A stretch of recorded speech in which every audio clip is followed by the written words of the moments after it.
Good afternoon.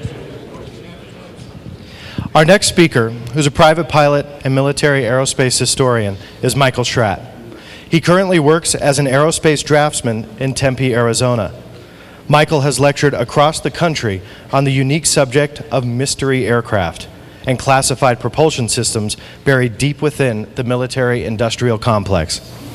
A recent guest speaker at the Oshkosh Air Venture 2006-2007 event, which is considered the world's largest air show for those who haven't heard about it, Michael has developed a number of contacts which have had first-hand experience dealing with classified black programs, including former United States Air Force pilots, retired naval personnel, and aerospace engineers that have maintained and received a top-secret Q clearance.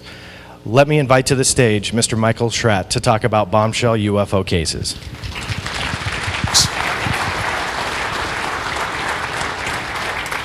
Here you are. Well, good afternoon, everyone. First of all, I want to thank Clifford for giving me the opportunity to join all of you today. And what I'd like to do for you this afternoon is just give you a brief overview of some of the classified aircraft that have been developed within the military-industrial complex. I'm going to break this down into three distinct segments. We're going to be talking about black programs. That's any program that has less than 5% congressional oversight. We'll be considering deep black programs. And then we'll be considering what's called a USAP, or Unacknowledged Special Access Program. From that point, I want to switch gears and show you a number of potential extraterrestrial vehicles, and I'm going to allow you, the audience, to decide which category these craft fall in. Do they fall in the man-made category or the extraterrestrial category? So with that said, we have a lot of information to cover. I'd like to go ahead and begin at this point.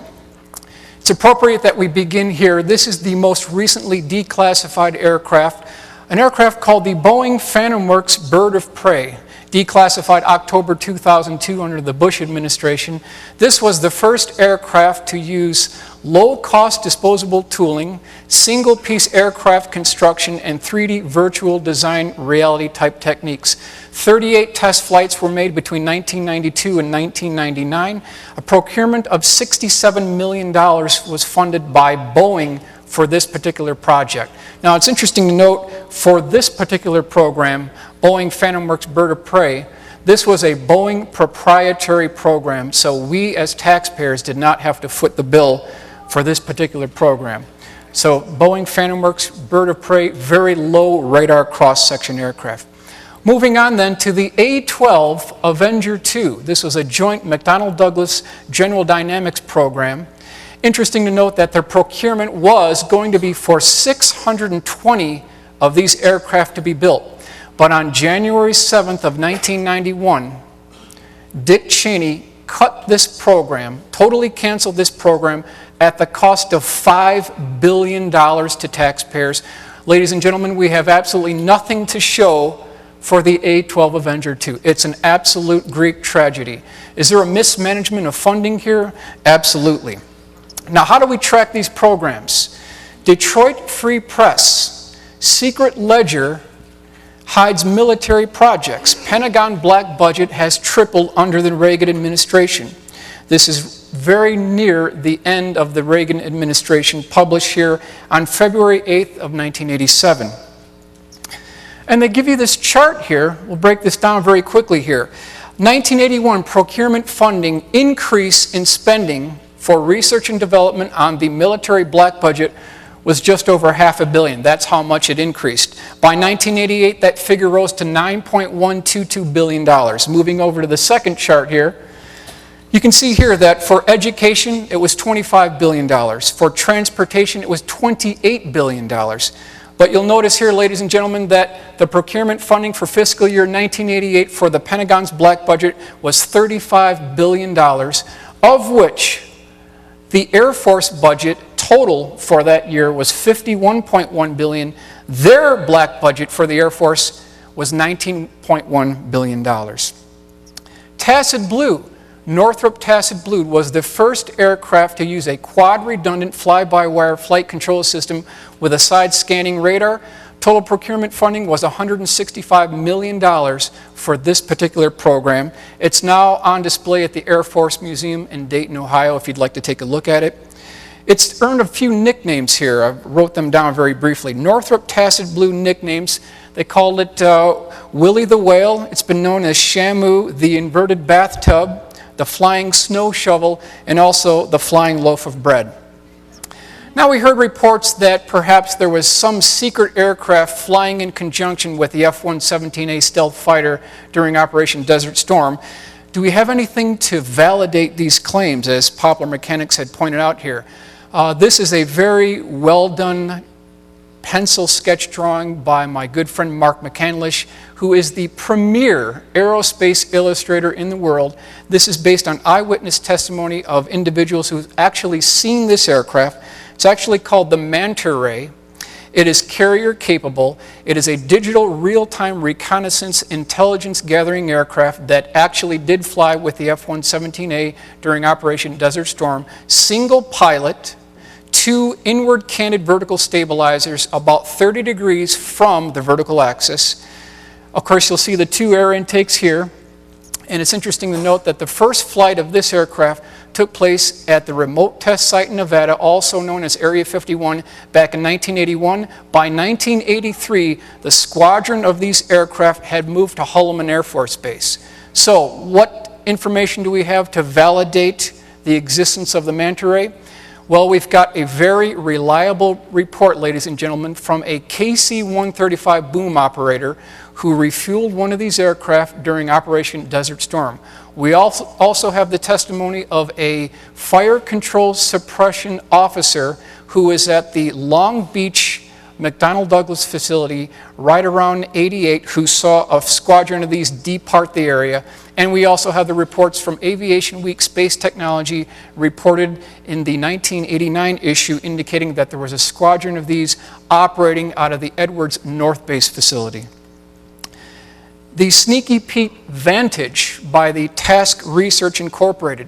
This was the first aircraft that could be flown by remote control or with a pilot as a backup. This is the forerunner, ladies and gentlemen, of today's UAVs and UCAVs. That's Unmanned Combat Aerial Vehicle. Now, I thought this was interesting because I had been on the trail of this aircraft for a number of years. I really wanted to get a photograph of this aircraft. I knew the first flight was in 1982 by Dick Rattan at Mojave International Airport, but the Air Force refused to declassify a photograph of Sneaky Pete that you see up here now. So I tested the, quote, Obama transparency on government policy. I wanted to see if my tax dollars would actually procure a photograph of this. So I sent in a FOIA request to the DoD, also the Air Force, requesting a photograph of what you see here. My request came back no records, so clearly there is no Obama transparency on government policy. It's non-existent. I had to go to the prime contractor personally. He sent me this photograph, and that's what you see here for the first time. Now we're moving on to daytime stealth technology. If you'll recall, during Operation Desert Storm, primarily all the F-117A stealth fighter missions and sorties were flown during nighttime operations. We now have the technology to do the same mission using electrochromic panels during daytime operations. And what we're doing here is we're taking an image of what's in back of the aircraft. We're electronically transferring that image via electrochromic panels to the forward section of the vehicle, essentially making it blend in with the background, completely invisible to the eye. So we've got the technology now. Popular Science, America's $1 billion high-flying 4,400 mile an hour ramjet spy plane. When the SR-71 was retired for the first time in 1989, we heard all these reports that there's a new secret aircraft that the Air Force or perhaps the National Reconnaissance Office or even the CIA is actually working on. We believe it may look very similar to this aircraft, perhaps called the M151 TAV, also known as the Brilliant Buzzard two-stage orbit space plane. This has been given the gentleman's nod by Ben Rich. Ben Rich was the retired Lockheed Skunk Works engineer who took over the reins of the Skunk Works from Kelly Johnson back in 1975. The fuselage measures about 276 feet in length. It has a crew of 3. There is a pilot, co-pilot, and launch control officer. He serves as the liaison between the mothership and the parasitic aircraft. Interesting to note that the third person here sits in the aft position so that he can see the parasitic aircraft. There are 2 combined cycle turbo ramjet engines using a modified liquid methane fuel. They have very interesting trapezoidal cut air inlets that you can fit a Volkswagen Beetle in this. It's very large air intakes. There's 2 of them on either side of the center line of the vehicle.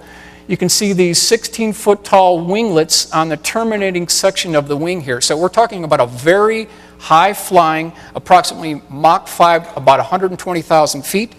The parasitic aircraft on top can get up to Mach 15. They use a supersonic combustion ramjet or scramjet. They also have a small liquid rocket at the end of this vehicle that can propel this right around 15,000 miles an hour. This is another version of it here. It has a twin canard section in the forward section for low speed applications. So what evidence do we have that this aircraft exists? Aviation Week Space Technology reported here recent sightings. This is right around vintage 1990 to 1993. Recent sightings of XB-70-like aircraft reinforce 1990 reports from Edwards area. Also, Aviation Week Space Technology, March 6, 2006. Black Star, another Groom Lake secret. So I just showed you the Lockheed 2-stage to orbit space plane. Boeing also had one called the Black Star, where they are airdropping the parasitic aircraft from the belly of the mothership. That's what you see right here in this illustration. Again, this may look very similar to what that AvWeek article talked about with the recent sighting of the XB-70. Very similar to what was seen in that 1960s report. Further evidence of this aircraft comes from a U.S. patent, okay? 4,802,639. This is actually Boeing's patent. They're calling it a horizontal takeoff trans-atmospheric launch system from the Boeing company in Seattle, Washington. So again, ladies and gentlemen, I'm not making this up. We're seeing it right here in the government's own patents. It may be called Black Star SR-3 or the Transorbital Vehicle. That's what you see here. Approximately 200 feet in length and 90 feet length for the parasitic aircraft. Copper Coast Copper Canyon TAV, Trans-Atmospheric Vehicle, procured under the Reagan administration under the Star Wars program, or SDI. Here was a 1984-1985 proposal. You can see here that they could do a missed approach. So they could actually screw up their original landing and go for a missed approach. Over here to the left, it says 3 orbit range, 100-mile altitude capability, 100 passenger capability. So you see Lockheed was working on a passenger version of this. Reagan's, quote, Oriental Express, LAX to Melbourne, Australia in 55 minutes. So that's the level of technology that we were working on under these Defense Department programs, vintage 1984-1985. However, as you all know, we're still chugging along in these 747s. If we want to go to Cairo, we want to get to Paris, we're just chugging along in these obsolete 747s. Is there something better that we could have? Absolutely. Again, a different version of the Copper Coast program, trans-atmospheric vehicle. They're using liquid hydrogen, they're using liquid oxygen for fuel, also in some cases a boron-based additive. I definitely want to spend a few minutes about the Northrop B-2 stealth bomber. I personally believe that there's a lot more going on with the B-2 than meets the eye, absolutely. This I call the $10 billion photograph, ladies and gentlemen, because we've got 4 B-2s here in the assembly plant. Each B-2 costs $2.3 billion, more than its own weight in gold. So if you multiply 2.3 by 4, you've got approximately $10 billion right here. Now, the B-2 has a wingspan of 172 feet, and you'll see this double W, or saw-cut trailing edge. So this is exactly what you'll see at your local air show. But I ask the question, is there something more going on with the B-2 than meets the eye? Something that we're not being told about here. Aviation Week Space Technology, March 9th, 1992, interviewed a whole series of Northrop engineers who were working on the B-2 program. It says here, Black World engineers, scientists encourage using highly classified technology for civilian applications. So they're wondering why this technology is not being trickled down to civilian applications. In this article, they talk about how the B-2 electrically charges the leading edge of the wing to reduce the radar cross signature, then electrically charges the exhaust gases to reduce the infrared signature. But this is interesting because this is exactly what T. Townsend Brown had proposed in the 1930s when he did his reports and studies dealing with electrogravitics. Also of note, a 1968 report from Northrop indicated that when you electrically charge the leading edge of the wing, you can reduce your drag coefficient by up to 68%. A massive reduction in drag coefficient, thereby saving fuel consumption up to 68% as well. And this is why those engineers were very upset that this technology was not being trickled down to American Airlines, United Airlines. What would this technology be valued at for the American Airlines?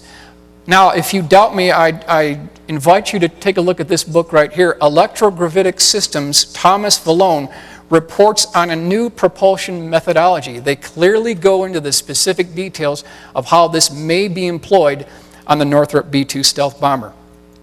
Special Projects Flight Test Squadron. So what are we looking at here? When you have a classified aircraft, you've got a flight test squadron, you've got support personnel, you've got refueling type apparatus. This is an actual patch from Air Force Flight Test Center Detachment 3, which is the spook terminology for Area 51. And I'll try to break this down for you here. What are we looking at here? Well, their mascot is a wizard, okay? The wizard is carrying a Greek symbol sigma. Over here you have a series of stars here, but you'll notice, ladies and gentlemen, that they are grouped in two groups. You have 5 stars here, then you've got 1 star separated from the 5. So 5-1 Area 51, that's what that stands for, okay?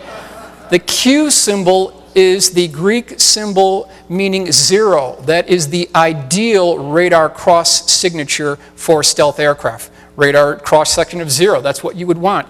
Over here you see this ball falling. I mean, what in the world is a ball falling? What does this have to do with anything? This is not a ball.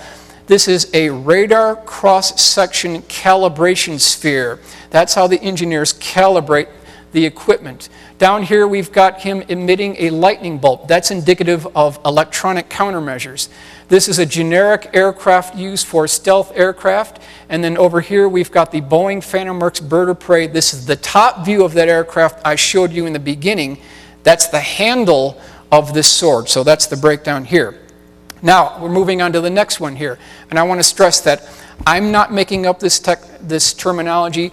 The U.S. government is making up this terminology, so, and I generally don't swear, but in this case, we're going to have to go there because this is the government's terminology here. Now, does anyone want to take a stab at what's being deciphered here? We have a strange phantom, and he's carrying a stick, and it says NK AWTG ... nobody. What does that mean? What in the world does this mean? It stands for nobody kicks ass without tanker gas nobody. That's what this stands for. So what they're saying, if you can get the symbolic encrypted metaphor here, they're saying that nobody flies in the Air Force inventory, not the F-15s, not the F-16s, not the SR-71s when they did fly. Nobody flies, not even the secret aircraft, without the tankers. That's what this patch stands for. That's exactly what they're saying here. The truth is out. I had to get this from an overseas foreign publication. This report was never talked about in American press. They refused to talk about this. Ladies and gentlemen, something happened very significant on the night of September 26, 1994 at a place called RAF Boscombe Down. We believe that a classified, very high-speed stealth aircraft built by Northrop, perhaps by Northrop, a variant of the YF-23, perhaps, on the application of military power at RAF Boscombe Down, they had a nose gear collapse. It had a crew of 2. They sat tandem. They ended up towing this aircraft back to the hangar, which you see here. The very same night, a C-5 Galaxy, a gray-colored C-5 Galaxy, was diverted, was flown to RAF Boscombe Down. The stealth aircraft was visible by numerous eyewitnesses who provided the testimony for this report. They said that it looked very similar to the YF-23 with the exception that it had 2 inward canted vertical stabilizers, a bit different than what you see in this illustration. But the main midsection of this vehicle was covered with a tarp. The nose and aft section was exposed. But what I found really interesting about this case is that when the C-5 Galaxy filed its flight plan with the tower, or ATC, as they were departing, their departure letter identifier for their departing airport where they're going to was KPMD. That's Palmdale. That's Palmdale. That's the Air Force Plant 42 Palmdale. So again, we've got Lockheed having a laboratory there. We've got Boeing having a laboratory there. We've got Northrop as well. So clearly this perhaps was one of our birds that had some type of malfunction for the nose gear. We believe it looks something like this vehicle right here, or very similar to this bottom illustration, but just picture the verticals canted inward. F-19, this is a pilot report we got from a Learjet pilot who was flying at about 15,000 feet. He was about 25 miles north of the remote test site in Nevada. He had just broke out of a series of clouds into his lower left-hand position. He saw this very unusual dark gray borderline black-shaped craft. It was a flattened football diamond-shaped craft. It had a single X-15 splitter canopy up front. The canopy tapered back toward the upper section of the fuselage of this aircraft. There were control surfaces along the leading and trailing edge of this vehicle. It had 2 NACA air intakes, one on either side of the center line of the aircraft. There was this very interesting ventral and tail dorsal fin arrangement. Then it had these trapezoidal exhaust ports at the aft end of the vehicle. So it dawned on this Learjet pilot that he could have run into this vehicle in IFR traffic. So he called ATC, which was Nellis at the time, and said, Tower, why didn't you advise me of the traffic in my vicinity? And the tower came back and said, Learjet pilot, we're not painting anything on radar, we're just seeing you. So he came back on the radio and said, the heck there isn't. I'm looking at this black football-shaped craft with a tail on top, a tail on the bottom. I almost ran into this thing. There was a pause on the radio. A deeper voice came on the radio and said, such and such Learjet pilot, you will land at Nellis Air Force Base, and when you land at Nellis Air Force Base, you will taxi to the end of the tarmac, and when you taxi to the end of the tarmac, do not depart your aircraft. We will meet you there. And for the next 15 hours, he was debriefed about an aircraft that he never saw. So we have his case on report. We don't know if there are any internal weapon stores to the F-19. We just don't know that. But we do have a good report that there was such a bird that looked almost identical to this right here. MacDill Air Force Base, September 21st, 1967. A good friend of mine who's no longer with us by the name of Jack Pickett was a retired naval combat veteran. He was on destroyers in the Pacific during World War II. He was the base publisher of the NCO Club newsletter at MacDill Air Force Base. This is near Tampa, Florida.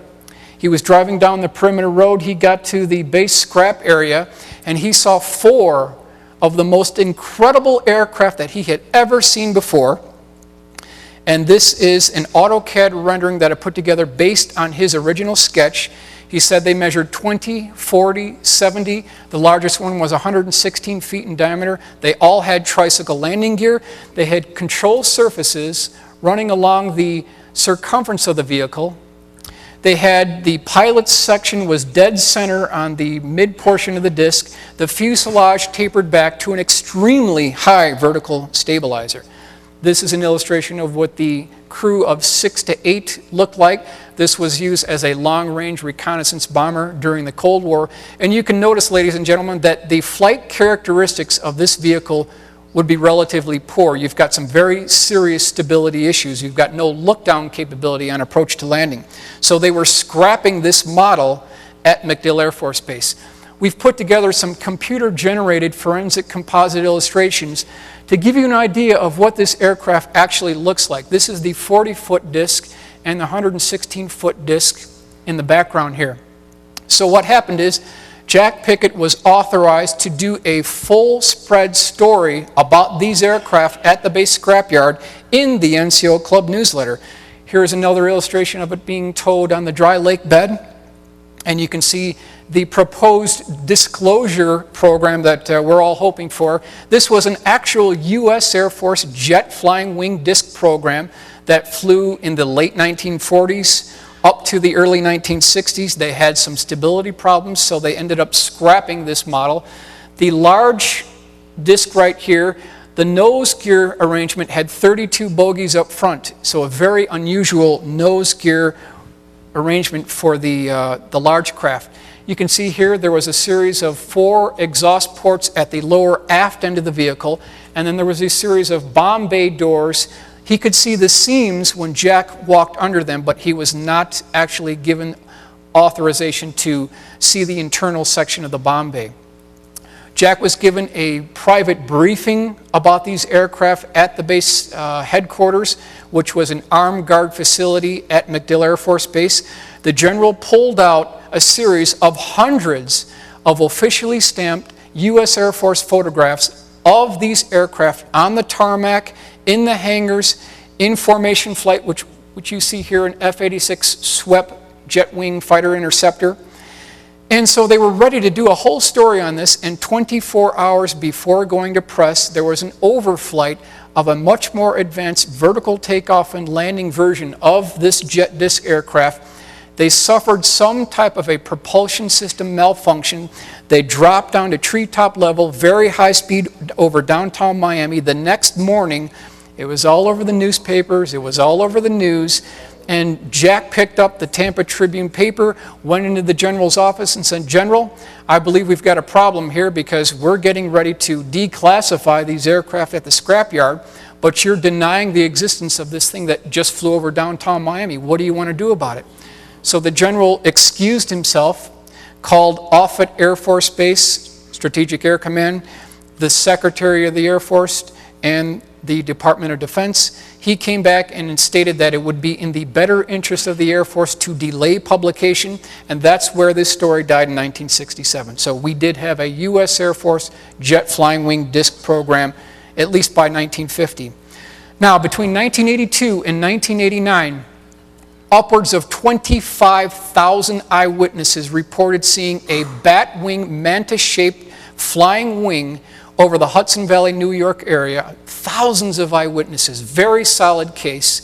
And the government tried to explain this away as a group of crackpot ultralight pilots flying in formation. And I said, that's absolutely ridiculous because the eyewitnesses who saw this, number one, said it was a structured vehicle, a structured craft. They could see translucent panels on the lower section of the vehicle, and when you look through these translucent panels, you could see the girder beam structure of the vehicle itself. Also, it was completely silent. Anyone here that knows anything about ultralights knows that they use a 2-cycle Rotax engine that you can hear 5 nautical miles away. So this talk about ultralight pilots in formation is ridiculous. It's a Greek tragedy. Again, Northrop B-2 ATB stealth bomber. I believe that a portion of this $22.4 billion that was spent for the research and development for procurement on the B-2 program may have actually been funneled into a secret version of the B-2 because it had that same triangle trailing edge that you see here on the original version of the B-2 before the 83-84 redesign, which what you see here. So the original B-2 had a single triangle trailing edge, and then at the cost of $1 billion to taxpayers, Air Force changed their mind. They wanted a high-altitude bombing platform. Now they wanted a low-altitude bombing platform. That cost $1 billion for the redesign that you see here. The flying triangles that have been seen all over the world since 1973, in Belgium, gigantic, 300 to 600 feet per side, very large craft. Again, they've been seen all over the world. Primarily, you'll notice that they have a consistent pattern of white lights at the corners of these vehicles. This is a report that came from a family who saw this vehicle in the United Kingdom. Originally, they saw 4 lights only. As they got closer to the vehicle, they could see that in these 4 lights, there was this strange grid pattern, almost identical to what you would see when you looked at a red stoplight up close in an intersection. You'll notice that same grid pattern. Also, they noticed that as this craft would rotate on its axis, you could see different configurations, and they noticed that the skin had this shimmering mercury consistency to it. A very interesting skin on this aircraft. Southern Illinois Flying Triangle sighting. Highland, Lebanon, Summerfield, Shiloh, Millstadt, DuPont, and O'Fall counties in southern Illinois on January 5th of 2000. Absolutely solid case. Thousands of eyewitnesses, police report, police photograph, even posted on their website of multiple different triangular craft that were virtually completely silent. One gentleman who was interviewed said that this one looked like a 2-story ranch house. It was over a football field in size as it sped away at a high rate of speed. So we've got this case on file. What could this possibly be? Well, there's a possibility that this is a lighter than air vehicle. It could be a neutral buoyancy vehicle. Here's another illustration of what that particular aircraft may actually have looked like. Now, how can we say this? I present this piece of evidence to all of you. A 1976 report from McDonnell Douglas showing diamond, omega, triangular, dish-shaped, lighter-than-air vehicles, neutral buoyancy vehicles, over 600 feet per side, some over 400 feet in diameter, 400-ton cargo lifting capability. So, ladies and gentlemen, in some cases, when you go outside at night, and you look out at night and you see this gigantic black triangle, just remember the possibility exists. It could be one of ours. Lighter than air vehicles, are they on the rise? Dirigibles, which may seem like a thing of the past, may be tomorrow's transportation. You'll see this gigantic deltoid pumpkin seed type craft that was built by the Ariane Corporation back in 1976. They already had the technology. Lockheed Skunk Works, East German Flying Triangle crash retrieval. This is an interesting case. Took place during the first month of the Bush Senior administration. Pilots were flying a nap of the Earth mission. They sat tandem, so you'll see that there's a crew of 2 here. For some reason, and we don't know why, they were flying too low. They clipped the top of a pine tree, and this whole vehicle crashed. You'll notice that there are 2 balls up front and 1 on back. They have the consistency of pineapples or sea scallops. That's the consistency of the balls here. And then there's these golden spires that come down and support these spheres. We believe that this is the telemetry between the flight controls and the pilots themselves. And if we move forward here, this is what it looked like at the crash site based on one person who was at the crash retrieval team actually there on site. There was a hull breach on the port side of the vehicle. That caused the tail to tip up at a 15-degree angle of attack. And you'll notice that there was also on the port side of the vehicle here, there was a hull breach as well here. One of these balls, ladies and gentlemen, popped out of its socket. That's what you see right here. Popped out of its socket. And they had a little bit of a difficulty trying to recover this sphere. When they finally figured out how to retrieve this, they actually put a box near this ball, and they kept the cover open. When they pushed the ball into this box and they covered the lid, the box stood up on its own. So there was some residual force still associated with this sphere, which may be associated with the propulsion system of the vehicle. U.S. Air Force top secret nuclear-powered flying triangle, the quote, TR-3B Astra.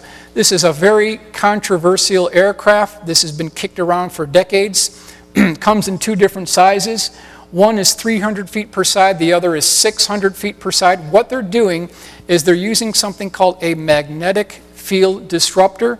They're taking a liquid mercury, they're pressurizing it to 250,000 atmospheres. They're rotating it at 50,000 RPM. There's a resultant decrease in the localized gravity field by up to 89%, thereby decreasing your G-forces by 89%. That may explain how some of these craft can make these 90-degree right-angle turns at 40 Gs, and they only feel a fraction of the G-force. So that's consistent with what we see here. Now, Cash-Landrum incident, Huffman, Texas, December 29th, 1980. I definitely want to cover this here.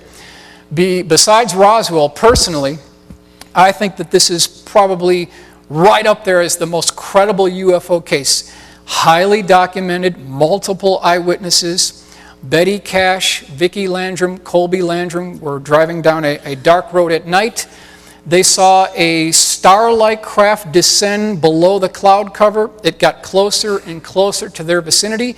It eventually parked in front of their vehicle, perhaps less than an eighth of a mile away, started bobbing just above the asphalt, and sparks and flames would spew out of the bottom of this craft, and every time these sparks and flame came out, this vehicle would come up, and then a little bit later would sink down again, then flames would shoot up, and this went on for a bit of a time.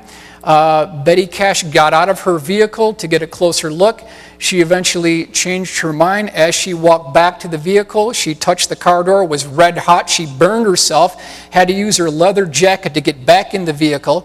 As soon as this vehicle departed, which looked like an inverted ice cream cone about 90 feet tall, there were no less, ladies and gentlemen, than 23 double rotor Chinook CH-47 helicopters chasing this aircraft as it flew by. They eventually, all three of them, suffered from the effects of radiation. So I'm personally going to hold the United States government liable for injuring 3 civilians, and this case has completely been pushed to the side. It's never been settled.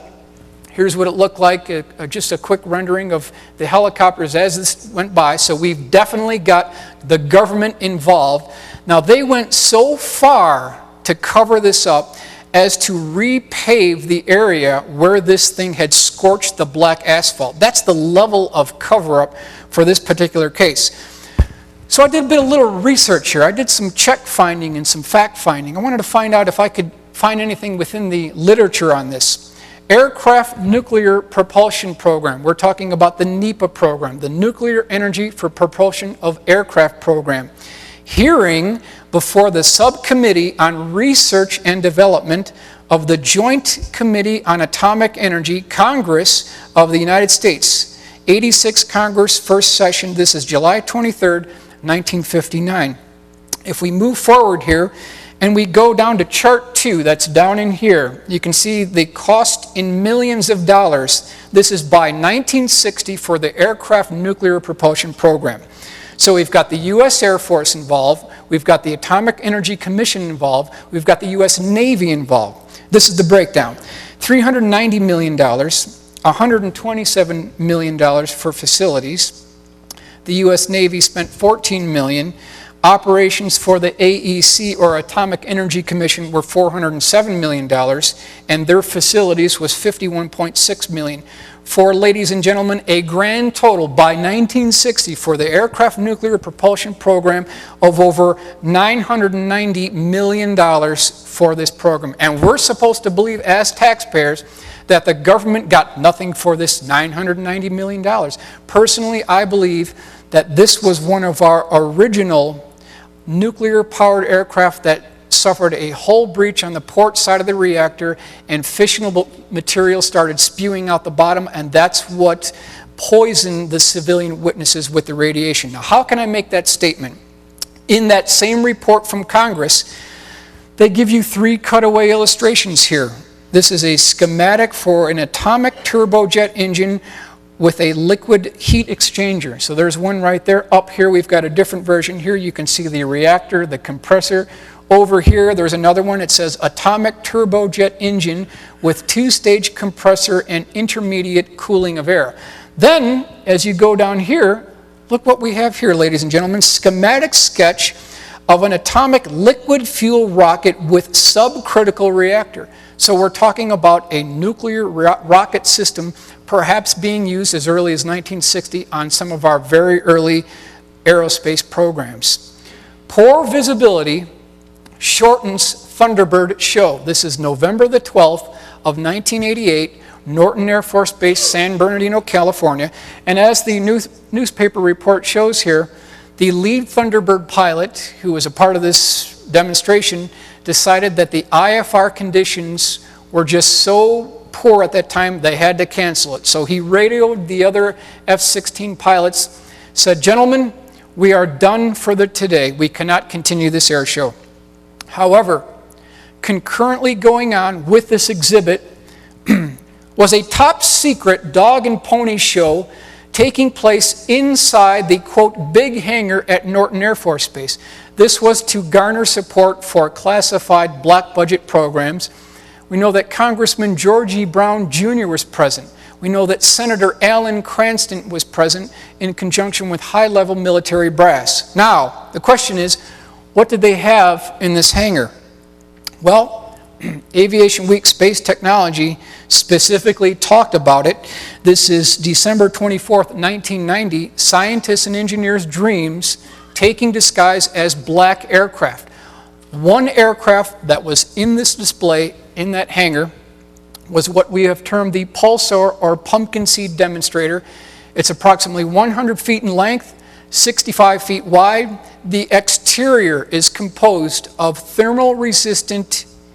heat-resistant thermal tiles taken directly off the space shuttle. So you can get the sight picture here. Unmanned aircraft, tricycle landing gear, control surfaces along the leading and trailing edge of the vehicle, NACA air intakes on either side of the center line of the aircraft, and then also 121 nuclear launch tubes that could launch a 1/10 megaton warhead in less than a tenth of a second. So how does this aircraft actually fly? Well, once they get the turbojets going at a good speed, and this aircraft is flying at about Mach 3, the leading edge of this vehicle starts glowing red hot. This would be this area right in here. As soon as that happens, ladies and gentlemen, they shut down the engines. They close these NACA air intakes completely shut, making it aerodynamically efficient. When that happens, along this ridge section that you see right here, they have hundreds of tiny fuel injectors. They start introducing a modified liquid methane fuel with a boron-based additive directly into the superheated shock wave. As soon as that happens, it immediately expands and compresses between the superheated shock wave and the tapered after body of this aircraft, pushing it across the sky at about 12,000 miles an hour. That's the level of technology that we had vintage 1988, vintage 1986. So you can see why Reagan was able to barter with Gorbachev to end the Cold War, because when Gorbachev finally got a heads up at the level of technology that we had, he basically said, "We're done. We cannot compete with this technology. We just can't target and track these vehicles." The Cold War was over literally a year or so later.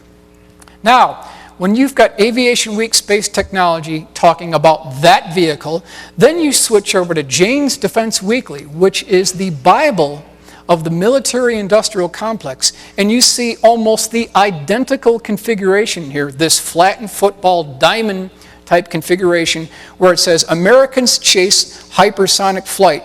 Aerospace giant McDonnell Douglas is developing aircraft that look and fly like the UFOs in the X-Files." Ladies and gentlemen, you can bank on the fact that such a vehicle actually exists. Another aircraft that was on this particular display was what we've called the Super Stall.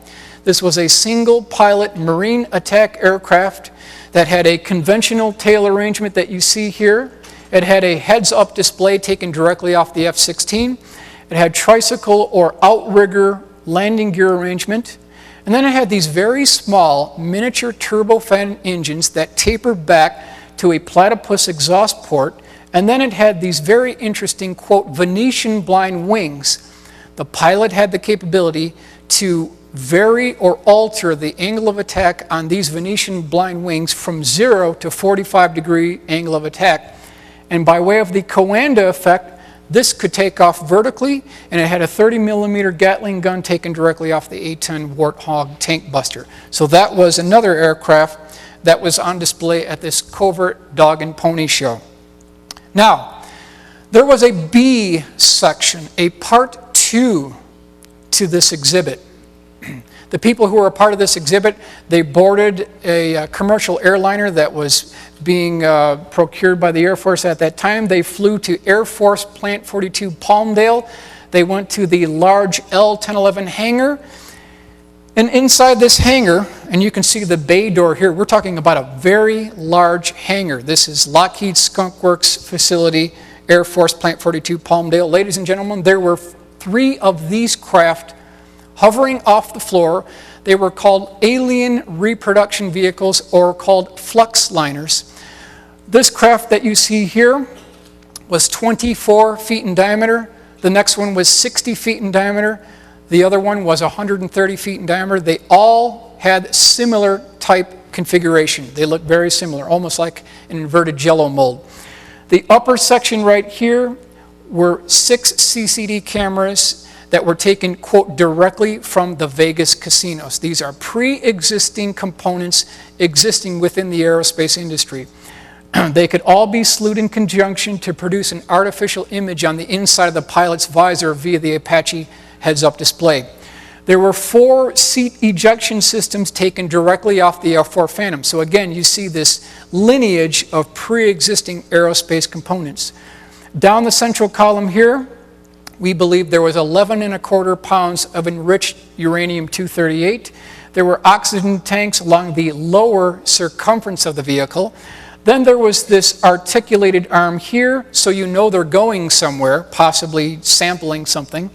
And then there were these composite panels that were fastened by Zeus fasteners that were 30 degrees inward canted from the vertical axis, and then a whole series of capacitor plates. So the question is, how does this craft fly? It obviously doesn't fly by the principles of aerodynamics.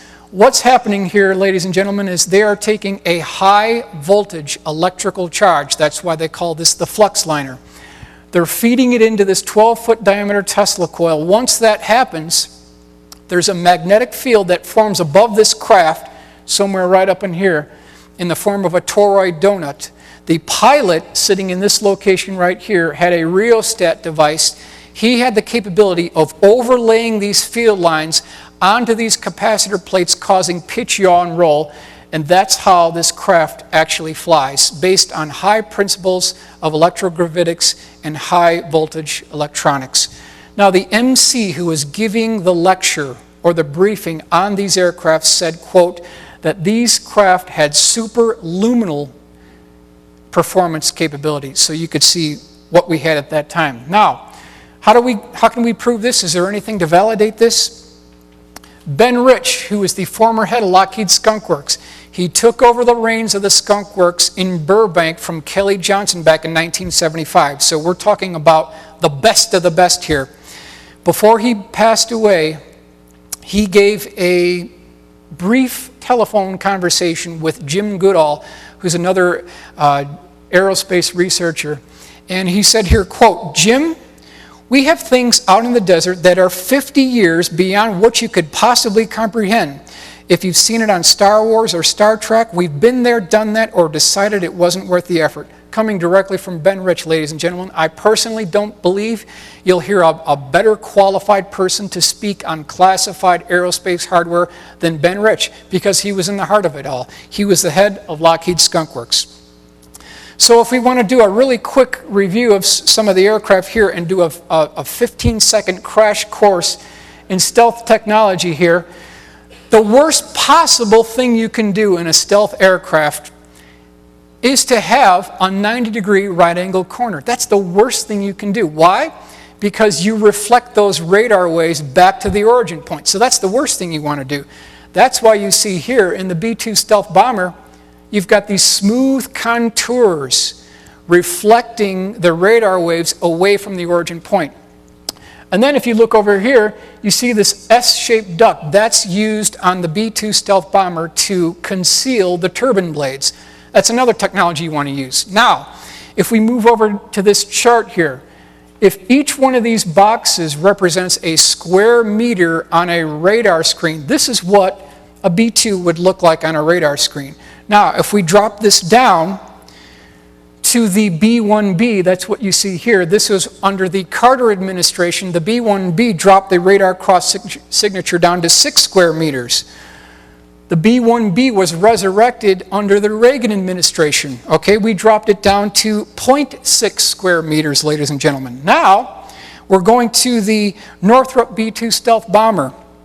We further dropped that radar cross-section down to 0.06.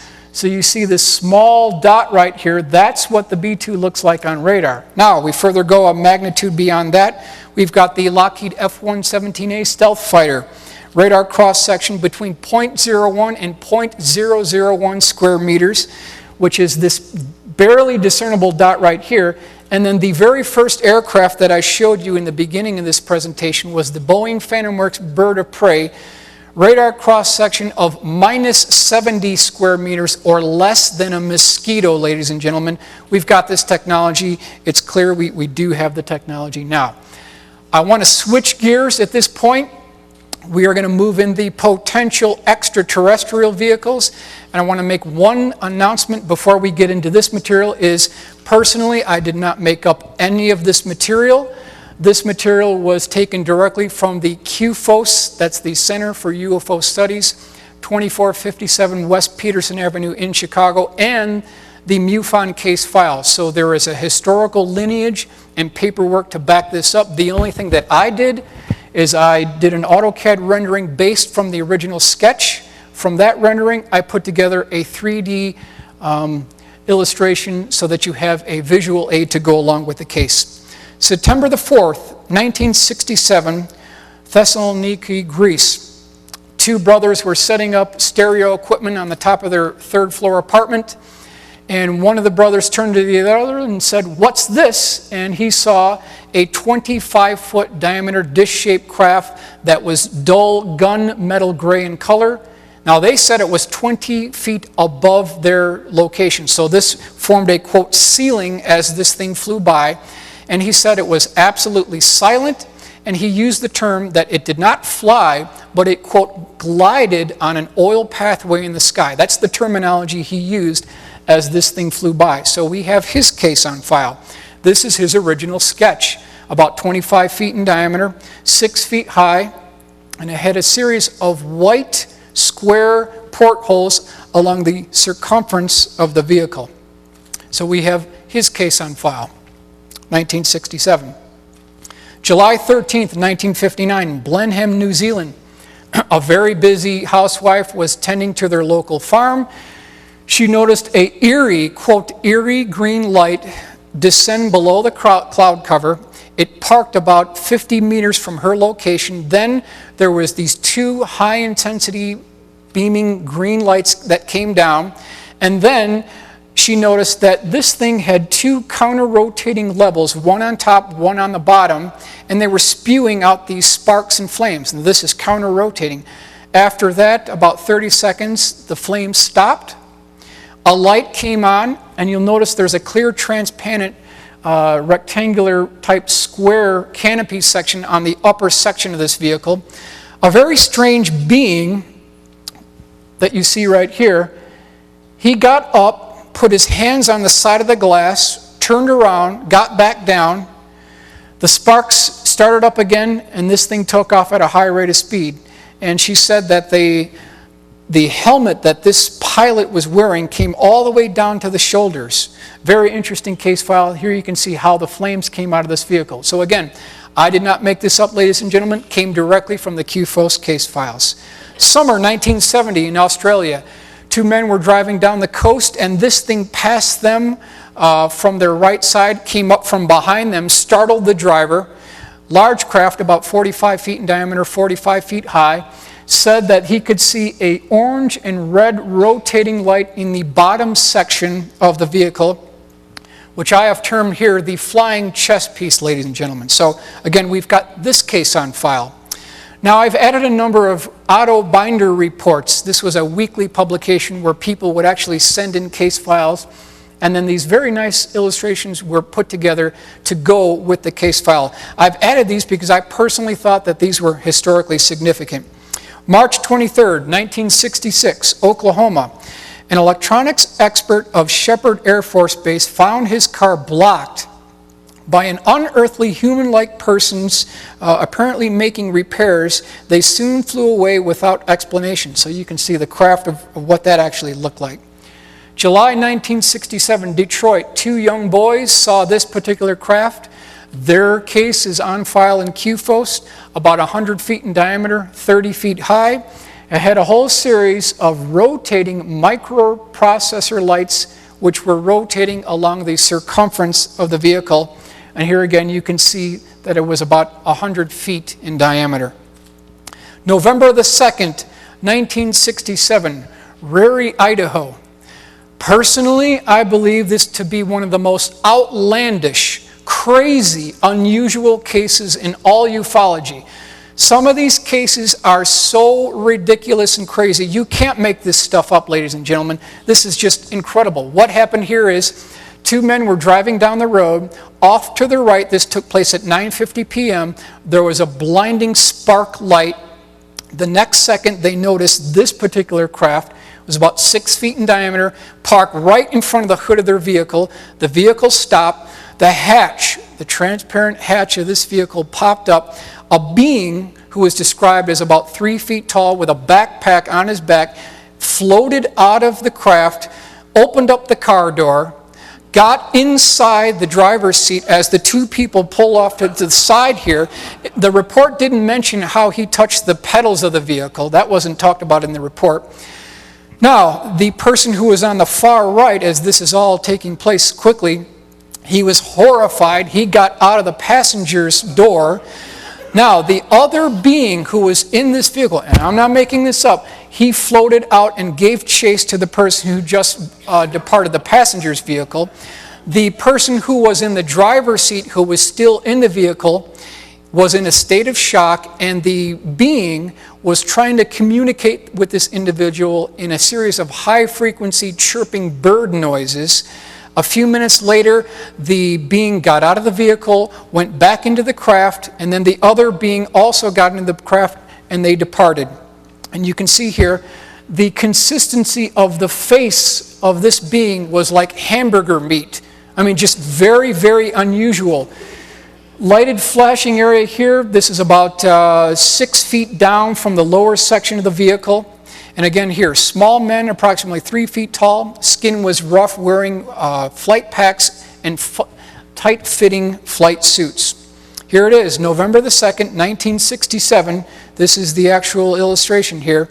Rary, Idaho, the car of Guy Tosi and Will Begay suddenly came to a halt by itself when a small flying saucer and its 2 humanoid pilots appeared out of nowhere. So we've got this as a part of the actual official QFOS case files. February the 3rd, 1983, Mobile, Alabama. I love this case. A woman was driving home from visiting a friend. This is late at night. There was a gigantic boom in her vicinity. The car immediately started vibrating, so she pulled off to the side of the road thinking the transmission fell out. She got out of the car, looked under, there was nothing there, there were no problems. She got back into her vehicle, started driving down a separate dirt road, and she noticed a lighted vehicle in the wooded area there. And she described the craft as about 70 to 80 feet tall. It was 210 feet wide. It had a very long elongated section at the back here. And then she said that there was a clear transparent section that was divided into 3 dividers, and there were these beings wearing tight-fitting white flight suits that were oblivious to her. It was as though, quote, they were changing shift. They paid no attention to her whatsoever. This is part of the APRO case file. There was another section of clear transparent windows below that section. Then she said that there was this door that opened from left to right, which she could see an asphalt paved driveway in this craft. To the right of that door were these square rectangular tubing sections there.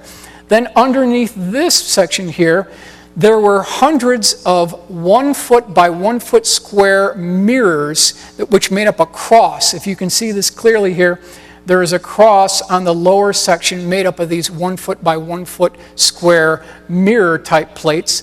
And then there was this cupola with beings that were looking at her on the lower section of this vehicle. What I thought was interesting here in this case, though, is that she said when this craft lowered itself to her position, she could see inside this craft, and she could see the girder and crossbeam structure almost identical to the interior bulkheads of a submarine. She also said that there were rivets fastening this particular vehicle together. So I submit to all of you, are we to believe that extraterrestrials are visiting this planet using fasteners and rivets to hold their craft together? There's a possibility that this may be of earthly origin. Now, UFO reports talking about USOs. This is important because over 50% of UFO cases are in point of fact USOs, or unidentified submerged objects. We've got 3 different reports from 3 different locations on this planet, all talking about the same phenomenon. Invisible Residence by Ivan T. Sanderson. The Reality of Underwater UFOs, a very well-referenced book. I can't recommend this enough. They talk about this particular case.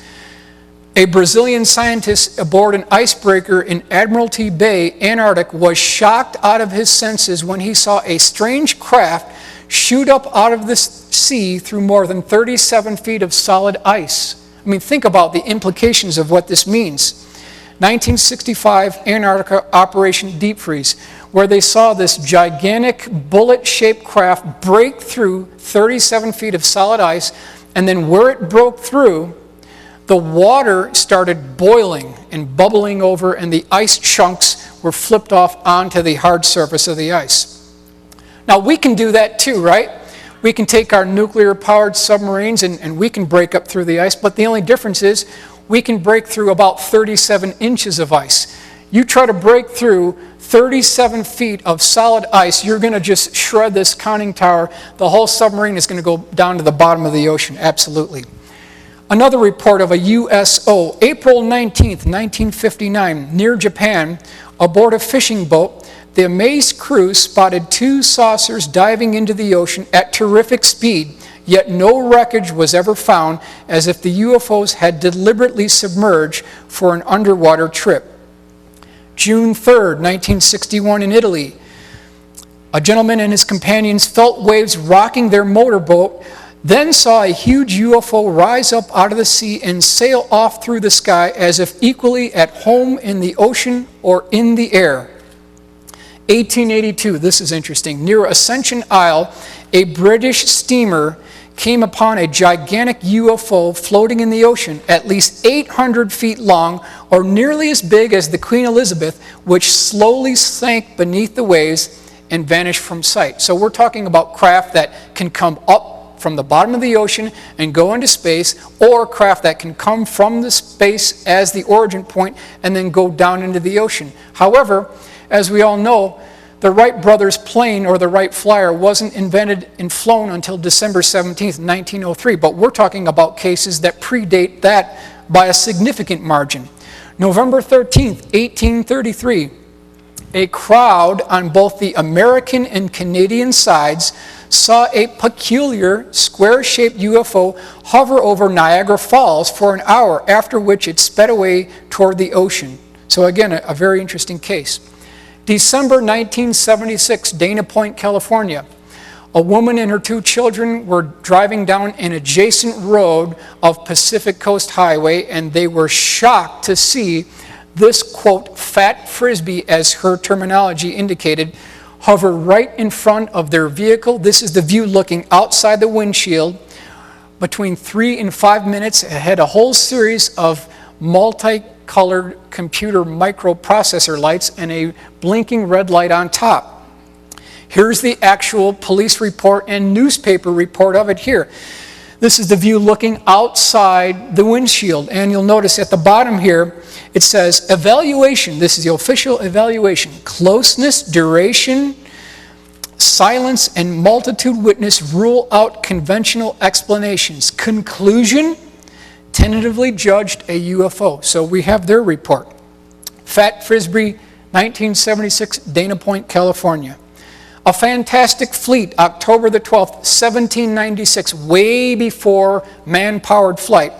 On Columbus Day, over 170 years ago, Canadian observers reported an astonishing fleet of airships, or UFOs, with portholes and visible occupants sailing over the Bay of Fundy. July 1868, in Chile, people were frightened by a giant armor-plated machine covered with steel scales whose twin searchlight eyes stabbed down brilliantly. So again, who had the technology to fly craft that were heavier than air back in 1868 with high intensity lights that came down? 1868. Homestead Air Force Base, 1973. Richard talks about this case in his book. It's no secret that Jackie Gleason and Richard Nixon were very good friends. They both had an interest in golf. They both had an interest in UFOs, especially Jackie Gleason. Well, one day, perhaps at Homestead Air Force Base, now there are some people who say that this took place at MacDill Air Force Base, so there's some good documented evidence to indicate that it may have actually taken place there. Anyway, right around the 9th hole, the subject of UFOs came up, and Jackie Gleason turned to Richard Nixon and said, Mr. President, you know, I've been following this for decades. I've got a large collection. That collection is now at the University of Miami. You know, what's the deal with the UFOs? Are they real? Is it a threat to national security? Can you tell me anything? And he said, Jackie, if you can make yourself available later this evening, I might be able to provide you with an answer. So right around 12 midnight, Richard Nixon shows up alone. Now this has been disputed, but it has been confirmed that Richard Nixon did get away from the Secret Service on more than one occasion. He shows up at Jackie Gleason's house alone, personally drives Jackie Gleason to Homestead Air Force Base, and shows Jackie Gleason not only extraterrestrial bodies, but debris that went with the bodies. It didn't say what crash retrieval it came from, but as this report here, Jackie Gleason, I saw bodies of dead aliens at top secret Air Force Base, quote, we've got them, directly from Jackie Gleason. So he's talked about it. His ex-wife has confirmed the story. So we've got her case on file as well. Interesting report here. USS Franklin Delano Roosevelt, late 1958, Gitmo, Cuba. Very, very good case. This is the original sketch based on the testimony of the witness who was on the aircraft carrier when this actually took place. A large 100-foot-long cigar-shaped craft that was gunmetal gray in color hovered above the ship for about 10 minutes. There was a series of square portholes with a being looking outside of these square portholes. That's what you see right here. So not only do we have independent secondary confirmation from the eyewitness who was on the actual deck of the aircraft carrier, but we have the radar trace cases and confirmation from the ship's radar who confirmed that this was actually there. As it departed at a high rate of speed, it turned to a bright red orange in color. Now what's interesting is, why would they pick the USS FDR? Why is this? And why is it that the FDR had more than one encounter? This happened over 4 times on this particular aircraft carrier. Well, it could be that the USS FDR had these encounters because it was the first aircraft carrier to carry thermonuclear warheads. So that may be one reason why it had all these sightings. October 13th, 1917, a gathering for a, quote, faith healing, people outside the town of Fatima, Portugal, sighted an enormous flying coin. Number of witnesses, ladies and gentlemen, 70,000. So can all 70,000 be wrong? October 9th, 1972, Long Island, New York. Couple was driving home. It was late at night. They saw this particular craft, which they called a, quote, elongated ellipse. I'm calling it the flying iron. It had a whole series of lights that were elongated on the bottom section of the craft. It had these two poles that came up on the terminating section of the triangle. There was a red light on the port side of the vehicle and a green light on the right side of the vehicle. And then there was this small wire that came across the top, absolutely silent. There were no strings attaching it to anything. Very interesting propulsion system. Does this have anything to do with, quote, ion propulsion, electric propulsion? Does this have anything to do with the NEPA propulsion system? The technology is there. We've demonstrated that the funding was there as well. 1966 over South Vietnam. Very interesting case. A B-52 crew, that's what this little dot right here. This took place at night, so you get the sight picture here. Approximately between 1/4 and 1/2 mile in diameter over South Vietnam. They basically flew around this craft, which was a gigantic dish-shaped craft. They said that there was a series of rotor blades along the lower circumference of this vehicle that were spinning. Now, they flew around this thing about 5 times. Gun cameras were going off, so we've got that. They said that there were 28 levels of clear transparency looking into the dome, and they could see beings looking back at them. However, that's not the real interesting part of this case. The interesting part is, and this is the AutoCAD rendering of this case, is when this craft departed. This is a sketch done by Mark McCandlish, who interviewed one of the crew members on this B-52. So there's an FBI report for this somewhere. As this craft departed at night, it opened up some type of a very strange wormhole, and the pilots could see blue sky, white clouds as this thing departed, and then a few seconds later, it trickled back to darkness. And that's what happened as this craft actually departed. You can see a rendering of what this encounter may have actually looked like. Very large, between 1/4 and 1/2 mile in diameter. Belated UFO sighting took place 10 years after the original sighting took place, so the giggle factor was still in place by 1978. This gentleman saw this particular craft descend at a slow speed, drop down 500 feet very rapidly, made a dead stop, started moving off to the right. He saw a series of blue and white lights on the bottom section of this craft. Then he said that there was this clear, transparent relief section showing the interior of the vehicle. So you can see that section right in here showing the interior of the vehicle. This is the AutoCAD rendering based on his original sketch. According to him, over 1 football field in diameter, and this is the rendering based on his original sketch. The Flying Truss Bridge, directly from the QFO case files, 2457 West Peterson Avenue. Now, I've boxed in his statement here, quote, craft caused pictures to fall off the living room wall and shook the entire house as it passed by overhead. 1 football field in length. Don't know how he can gauge how much this thing weighed, but he said that there was a catwalk in this location right here. There was a clear, transparent glass section in this location here. And then an interesting side point here, I want to bring your attention to this. Structure of craft resembled an old truss bridge with rusted metal and vintage era rivets. So again, I ask the question, are we to believe that extraterrestrial vehicles, perhaps a million years in advance of us, are visiting this planet, flying in or around a craft using rusted rivets to hold their craft together? It just doesn't make any sense. To me, I think that this perhaps was a man-made vehicle. I-5 UFO case, July 12, 2004, Central Valley, California.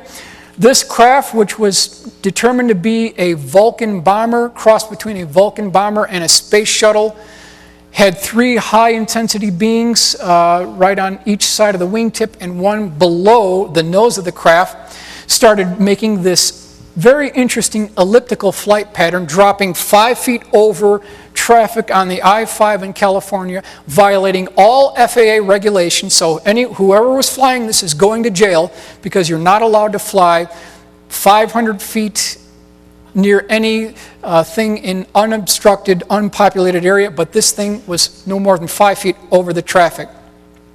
One other report here, 2001. We've got another report, Detroit, 8 miles west of the city. This thing flew directly over his head, flying triangle, black in color, completely silent. We've got his case on file as well. Police report, 1997 of this that came directly into coast to coast. He saw this particular craft completely silent as well. Reunion Island, France, this particular craft was seen by one gentleman who was pulling grass for his rabbits, looked over to the right side, saw this elliptical shaped craft that had a transparent section in the forward portion of the vehicle and two blue sections at the extremities. It had a Michelin man being inside. There were actually two of these. And then as this departed, there was radioactivity left not only on his clothes, but at the site. Geiger counters confirmed that there was radioactive residue at the site there. So, ladies and gentlemen, I hope I presented some of the cases from MUFON and the QFOS case files. I will leave it to your judgment, ladies and gentlemen, to determine which category these craft fall in, either the man-made category or the extraterrestrial category, and I want to thank you for your attention. Thank you, Michael. Thank you. Okay, so I know we started out a little bit behind, so what we're going to do is take a 10-minute break. Stretch your legs, feel free to walk around a little bit.